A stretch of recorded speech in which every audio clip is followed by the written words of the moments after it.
Hi friends, ಎಲ್ಲರೂ ನಮಸ್ತೆ. Welcome back to cook with Shivu. ಉಪ್ಪು ಖಾರ ಹುಳಿ ಜೊತೆಗೆ ತುಂಬಾ ರುಚಿಕರವಾದಂಥ ಮೀನಿನ ಸಾಂಬಾರನ್ನು ಮನೆಯಲ್ಲಿ ಯಾವ ರೀತಿ ಈಸಿಯಾಗಿ ಕ್ವಿಕ್ಕಾಗಿ ಟೇಸ್ಟಿಯಾಗಿ ಮಾಡ್ಕೊಳ್ಬೋದು ಎಂಬುದನ್ನು ತೋರಿಸ್ಕೊಡ್ತಾ ಇದ್ದೀನಿ. ತುಂಬಾ ಈಸಿ, ತುಂಬಾ ಟೇಸ್ಟಿಯಾಗಿ ಮಾಡ್ಕೊಬೋದು. ಇದನ್ನು ಯಾವ ರೀತಿ ಮಾಡೋದು ಅಂತ ನೋಡೋಕೆ ಮೊದಲು ನೀವೇನಾದರೂ ನಮ್ಮ ಚಾನಲ್ಗೆ ಹೊಸಬರಾಗಿದ್ದರೆ ಪ್ಲೀಸ್ ಸಬ್ಸ್ಕ್ರೈಬ್ ಮಾಡಿ, ಬೆಲ್ ಐಕನ್ನೇ ಹಿಟ್ ಮಾಡಿ, ಆಲ್ ಬಟನ್ನ ಒತ್ತಿ. ಇದರಿಂದಾಗಿ ನಾವು ಹಾಕುವಂಥ ಎಲ್ಲ ವಿಡಿಯೋಗಳ ನೋಟಿಫಿಕೇಷನ್ ನಿಮಗೆ ಸಿಗುತ್ತೆ. ಬನ್ನಿ ಫ್ರೆಂಡ್ಸ್, ಯಾವ ರೀತಿ ಮಾಡೋದು ಅಂತ ನೋಡ್ಕೊಂಬಂದ್ಬಿಡೋಣ. ಮೊದಲಿಗೆ ನಾನು ಈ ಮೀನು ಸಾರು ಮಾಡ್ಕೊಳ್ಳಿಕ್ಕೆ 3/4 kg ಆಗೋಷ್ಟು ಫಿಶನ್ನು ತೊಗೊಂಡಿದ್ದೀನಿ.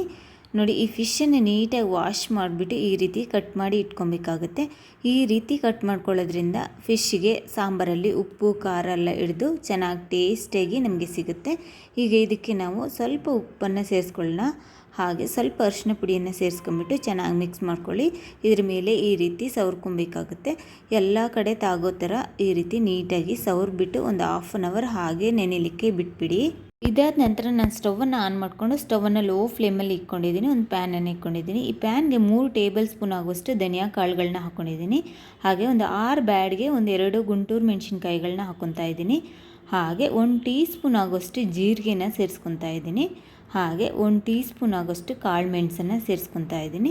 ಸ್ವಲ್ಪ ಮೆಂತ್ಯ ಕಾಳುಗಳನ್ನ ಸೇರಿಸ್ಕೊಬೇಕಾಗುತ್ತೆ. ಇದರ ಜೊತೆಗೆ 3 ಏಲಕ್ಕಿಯನ್ನು ಸೇರಿಸ್ಕೊಬೇಕಾಗುತ್ತೆ. ಹಾಗೆ 1 ಇಂಚು ಚಕ್ಕೆ, 4 ಲವಂಗನ ಸೇರಿಸ್ಕೊತಾ ಇದ್ದೀನಿ.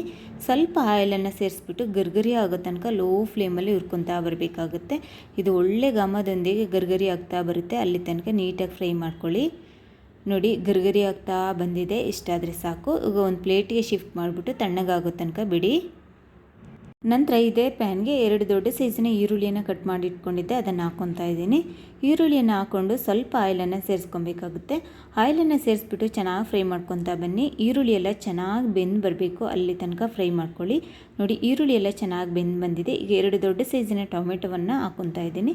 ಸ್ವಲ್ಪ ಉಪ್ಪನ್ನು ಸೇರಿಸ್ಬಿಟ್ಟು ಚೆನ್ನಾಗಿ ಫ್ರೈ ಮಾಡ್ಕೊಳ್ಳಿ. ಟೊಮೆಟೊ ಎಲ್ಲ ಚೆನ್ನಾಗಿ ಬೆಂದು ಬರಬೇಕು, ಅಲ್ಲಿ ತನಕ ಫ್ರೈ ಮಾಡ್ಕೊಳ್ಳಿ.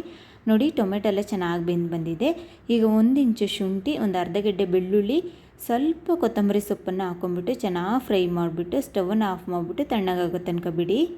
ಅದಾದ ನಂತರ ಮಿಕ್ಸಿ ಜಾರಿಗೆ ನಾವು ಹುರಿದಿಟ್ಕೊಂಡಿರುವಂಥ ಮಸಾಲೆನ ಸೇರಿಸ್ಕೊಬೇಕಾಗುತ್ತೆ. ಇದರ ಜೊತೆ 1 ಕಪ್ ಆಗೋಷ್ಟು ತೆಂಗಿನಕಾಯಿನ ಸೇರಿಸ್ಕೊಳ್ಳಿ. ಹಾಗೆ ಹುರಿದಿಟ್ಕೊಂಡಿರುವಂಥ ಟೊಮೆಟೊ ಆನಿಯನ್ ಇದೆಯಲ್ಲ, ಅದನ್ನು ಸೇರಿಸ್ಕೊಬೇಕಾಗುತ್ತೆ. ಇದರ ಜೊತೆಗೆ ಒಂದು ಅರ್ಧ ನಿಂಬೆಹಣ್ಣು ಗಾತ್ರದ ಹುಣಸೆ ಹಣ್ಣನ್ನು ಸೇರಿಸ್ಕೊತಾ ಇದ್ದೀನಿ. ನಾನು ಟೊಮೆಟೊವನ್ನು ಹಾಕ್ಕೊಂಡಿರೋದ್ರಿಂದ ಸ್ವಲ್ಪ ಹುಣಸೆ ಹಣ್ಣನ್ನು ಸೇರಿಸ್ಕೊಂಡಿದ್ದೀನಿ. ನೀರನ್ನು ಸೇರಿಸ್ಬಿಟ್ಟು ನುಣ್ಣಗೆ ನಾವು ಪೇಸ್ಟ್ ಮಾಡ್ಕೊಂಬರ್ಬೇಕಾಗುತ್ತೆ. ನೋಡಿ, ನಾನು ನುಣ್ಣಗೆ ರುಬ್ಕೊಂಬಂದಿದ್ದೀನಿ. ಇದಾದ ನಂತರ ನಾನು ಸ್ಟವನ್ನು ಆನ್ ಮಾಡ್ಕೊಂಡು ಒಂದು ಬಾಣಲೆನ ಇಟ್ಕೊಂಡಿದ್ದೀನಿ. ಬಾಣಲೆಗೆ 2 ಟೇಬಲ್ ಸ್ಪೂನ್ ಆಗೋಷ್ಟು ಆಯಿಲನ್ನು ಹಾಕ್ಕೊಂಡಿದ್ದೀನಿ. ಆಯಿಲ್ ಬಿಸಿ ಆಗ್ತಾ ಇದ್ದಂಗೆ 1 ಟೀ ಸ್ಪೂನ್ ಆಗೋಷ್ಟು ಸಾಸಿವೆ ಹಾಕ್ಕೊಂಡಿದ್ದೀನಿ. ಸಾಸಿವೆ ಚೆನ್ನಾಗಿ ಚಟಪಟ ಅಂತ ಸಿಡ್ದಾದ್ಮೇಲೆ ಒಂದು ದೊಡ್ಡ ಸೈಜಿನ ಈರುಳ್ಳಿಯನ್ನು ಕಟ್ ಮಾಡಿ ಇಟ್ಕೊಂಡಿದ್ದೆ, ಅದನ್ನು ಹಾಗೆ ಸ್ವಲ್ಪ ಕರಿಬೇವನ್ನು ಸೇರಿಸ್ಕೊಂಡು ಚೆನ್ನಾಗಿ ಫ್ರೈ ಮಾಡ್ಕೊಂಬರ್ಬೇಕಾಗುತ್ತೆ. ನೋಡಿ, ಆನಿಯನ್ ಎಲ್ಲ ಇಲ್ಲಿವರೆಗೆ ಫ್ರೈ ಆಗಿ ಬರಬೇಕು. ಚೆನ್ನಾಗಿ ಫ್ರೈ ಆಗಿ ಬಂದಮೇಲೆ ನಾವು ರುಬ್ಬಿಟ್ಟಿರುವಂಥ ಮಸಾಲೆನ ಹಾಕ್ಕೊಬೇಕಾಗುತ್ತೆ. ಹಾಗೆ ನಮಗೆ ಎಷ್ಟು ನೀರು ಬೇಕೋ ಅಷ್ಟನ್ನು ಸೇರಿಸ್ಕೊಬೇಕು. ರುಚಿಗೆ ತಕ್ಕಷ್ಟು ಉಪ್ಪನ್ನು ಹಾಕ್ಕೊಂಬಿಟ್ಟು ಚೆನ್ನಾಗಿ ಮಿಕ್ಸ್ ಮಾಡಿಬಿಟ್ಟು ಕುದಿಯೋ ತನಕ ಬಿಡಬೇಕಾಗುತ್ತೆ. ನೋಡಿ, ಸಾಂಬಾರು ಕುದಿಲಿಕ್ಕೆ ಸ್ಟಾರ್ಟ್ ಆಗಿದೆ. ಈ ಸ್ಟೇಜಲ್ಲಿ ನಾವು ನೆನೆಸಿಕೊಂಡಿರುವಂಥ ಎಲ್ಲ ಫಿಶನ್ನು ಹಾಕ್ಕೊಬೇಕಾಗುತ್ತೆ. ಫಿಶನ್ನು ಹಾಕೊಂಡಾದ್ಮೇಲೆ ಈ ರೀತಿ ಒಂದು ಸರಿ ಮಿಕ್ಸ್ ಮಾಡ್ಕೊಳ್ಳಿ. ಮಿಕ್ಸ್ ಮಾಡಿಬಿಟ್ಟು ಲಿಡ್ಡನ್ನು ಕ್ಲೋಸ್ ಮಾಡಿಬಿಟ್ಟು 10 ನಿಮಿಷ ಬೇಯಿಸ್ಕೊಬೇಕು. ಜಾಸ್ತಿ ಹೊತ್ತು ಬೇಯಿಸೋಕೆ ಹೋಗಬೇಡಿ, ಮೀನು ಬೇಗ ಬೆಂದುಬಿಡುತ್ತೆ. ನೋಡಿ, 10 ನಿಮಿಷ ಆದಮೇಲೆ ನಿಮ್ಗೆ ತೋರಿಸ್ತಾ ಇದ್ದೀನಿ. ವಾವ್, ಸೂಪರ್ ಆದಂಥ ಕಲರ್ಫುಲ್ಲಾದಂಥ ಘಮ ಅಂತಿರುವಂಥ ಮೀನಿನ ಸಾಂಬಾರು ರೆಡಿಯಾಗಿದೆ. ನೋಡಿ, ಫಿಶ್ ಕೂಡ ಚೆನ್ನಾಗಿ ಬೆಂದು ಬಂದಿದೆ. ನಿಮ್ಗೆ ಕಾಣಿಸ್ತಾ ಇರ್ಬೋದು, ಫಿಶ್ಶು ಚೆನ್ನಾಗಿ ಬೆಂದು ಬಂದಿದೆ. ಇಷ್ಟ ಆದರೆ ಉಪ್ಪು ಖಾರ ಹುಳಿ ಜೊತೆಗಿನ ಟೇಸ್ಟಿಯಾದಂಥ ಮೀನಿನ ಸಾಂಬಾರು ರೆಡಿಯಾಗುತ್ತೆ. ತುಂಬಾ ಟೇಸ್ಟಿಯಾಗಿರುತ್ತೆ. ತುಂಬಾ ಕ್ವಿಕ್ಕಾಗಿ ಇದನ್ನು ರೆಡಿ ಮಾಡ್ಕೊಬೋದು. ಈ ರೀತಿಯಾಗಿ ಫಿಶ್ ಸಾಂಬಾರನ್ನು ಮಾಡಿಕೊಂಡ್ರೆ ಮುದ್ದೆ ಜೊತೆಗೆ, ರೈಸ್ ಜೊತೆಗೆ, ಚಪಾತಿ ಜೊತೆಗೆ, ಯಾವುದ್ರ ಜೊತೆಗೆ ಬೇಕಾದರೂ ನೀವು ಸರ್ವ್ ಮಾಡ್ಕೊಬೋದು. ಅಷ್ಟು ಟೇಸ್ಟಿಯಾಗಿರುತ್ತೆ. ನೀವು ಒಂದು ಸರಿ ಇದನ್ನು ಟ್ರೈ ಮಾಡಿ ಹೇಗೆ ಬಂತು ಅಂತ ನನಗೆ ಕಮೆಂಟ್ಸ್ ಮಾಡಿ ಹೇಳಿ.